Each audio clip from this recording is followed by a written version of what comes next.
Baik, izinkan saya menjawab secara kontra pernyataan pro Anda terkait mosi yang diberikan, yaitu Dewan mewajibkan kandidat politik untuk lulus tes kompetensi politik agar dapat mencalonkan diri dalam pemerintahan. Di sini saya punya beberapa argumen yang bisa saya berikan. Yang pertama, ketika seorang kandidat politik yang akan menjabat di pemerintahan harus lulus tes terlebih dahulu, ini bagi saya bisa mengganggu sistem demokrasi. Kenapa? Karena di sini Anda mengatakan bahwa hasil tes harus diberikan kepada masyarakat, diperlihatkan pada saat ingin memilih supaya masyarakat tahu oh nilainya sekian, A sekian, B sekian, C sekian. Dan itu bisa merusak demokrasi. Kenapa? Karena masyarakat tidak memilih berdasarkan orangnya, berdasarkan bobot orangnya, tapi berdasarkan hanya pada bobot nilai. Dan bagi saya itu sangat amat merusak dan itu tidak baik. Kenapa? Kenapa saya tidak setuju dengan nilai? Karena yang pertama, nilai itu adalah hanya sebuah angka. Sebuah angka yang didapatkan dari sebuah hasil tes. Dan masalahnya kita hidup di Indonesia dan kita tahu bahwa apapun bisa dicurangi. Kita ngertilah di sekolah sendiri ada kecurangan nilai, ada dongkrak nilai dilakukan oleh oknum-oknum guru. Dan itu saya percaya bisa terjadi dalam uji kompetensi bagi calon pemerintahan. Terlebih lagi mereka punya partai politik punya uang, partai politik punya kuasa dan di situ mereka bisa membayar para penilai, para juri supaya nilai mereka bisa ditingkatkan dan masyarakat bisa memilih mereka, dan itu sangat amat merusak demokrasi. Itu yang pertama. Lalu yang kedua, ketika masyarakat memilih hanya secara nilai, maka nanti orang-orang yang punya ilmu tinggi, yang terlihat gelarnya banyak, itu yang terpilih.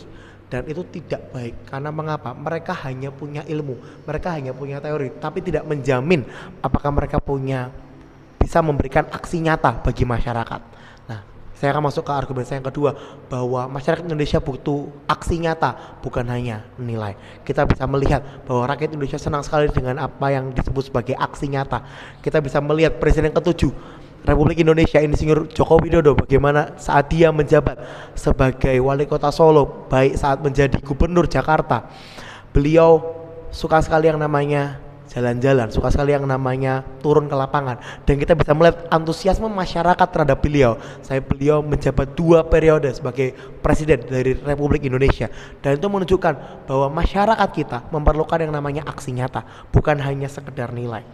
Dan mengapa saya mendukung hal tersebut? Karena kita bisa melihat orang-orang yang pandai dalam berteori, mereka hanya orang-orang yang bisa memberikan kata-kata, hanya kata-kata saja, tidak menjamin mereka bisa melakukan sesuatu. Tetapi orang yang punya yang namanya pengalaman, orang-orang yang punya pengalaman bisa memberikan aksi nyata yang lebih jelas, karena mereka pernah bekerja, pernah terjun langsung di lapangan, dan di waktu yang bersama mereka bisa memberikan solusi yang tepat bagi bangsa kita. Lalu saya akan masuk ke poin saya selanjutnya, bahwa nilai, saya akan kembali ke nilai. Di situ nilai hanya didapatkan dari sebuah hasil belajar, dan belajar bukanlah belajar dari sebuah pengalaman, tapi hanya berdasarkan sebuah teori yang mereka baca atau mereka pelajari, dan itu tidak bisa memberikan solusi bagi bangsa ini. Apa sih masalah di bangsa ini? Yang pertama, simpel saja, di sekitar kita jalan rusak. Apa yang bisa terjadi dari jalan rusak selain dibenarkan, dicor, dikasih aspal? Gak ada yang jalan lain.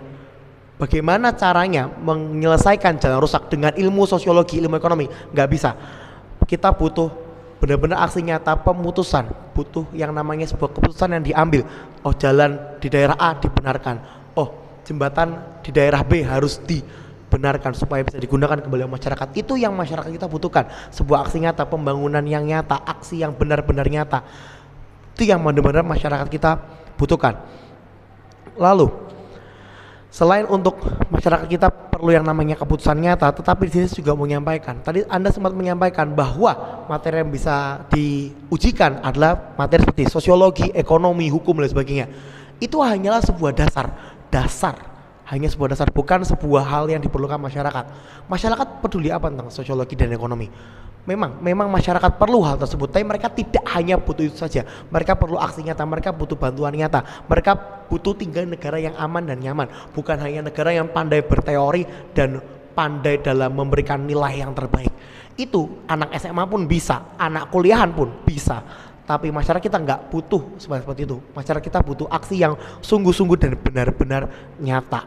Dan ketika ada aksi nyata yang dilakukan oleh pemerintahan, masyarakat senang, masyarakat bisa hidup dengan aman dan nyaman. Dan disitulah baru pemimpin yang nyata. Seperti contohnya Gubernur Jawa Barat yang sekarang sedang menjabat, Kang Deddy Mulyadi. Dia turun ke lapangan dengan sungguh dan semua masyarakat senang dengan hal tersebut. Semua masyarakat benar-benar gembira dengan hal tersebut. Lalu argumen saya yang ketiga adalah tes ini membuang-buang anggaran negara. Anggaran negara dibuang lagi untuk hal yang bisa dicurangi, hal yang tidak pasti. Dan ini benar-benar sangat merugikan. Lebih baik anggarannya buat berin jalan di dekat rumah saya yang sedang rusak itu, daripada untuk membuat tes-tes seperti ini. Karena tes-tes seperti ini hanya mengandalkan teori, tidak mengandalkan aksi nyata. Dan ketika orang-orang pintar ini maju di pemerintahan, tapi mereka nggak tahu mereka harus melakukan apa, mereka hanya duduk-duduk aja di kantornya mereka, itu tidak akan memberikan aksi nyata, tidak memberikan solusi bagi masyarakat. Masyarakat tak teriak-teriak lagi, demo lagi, yang ada malah sebuah masalah lagi. Jadi kesimpulan bagi saya adalah ini sebaiknya tidak usah ada, ini hanya buang-buang anggaran, tidak bisa memberikan solusi bagi masyarakat, dan ini nilai hanya suatu angka dan itu tidak penting bagi masyarakat. Terima kasih. Assalamualaikum.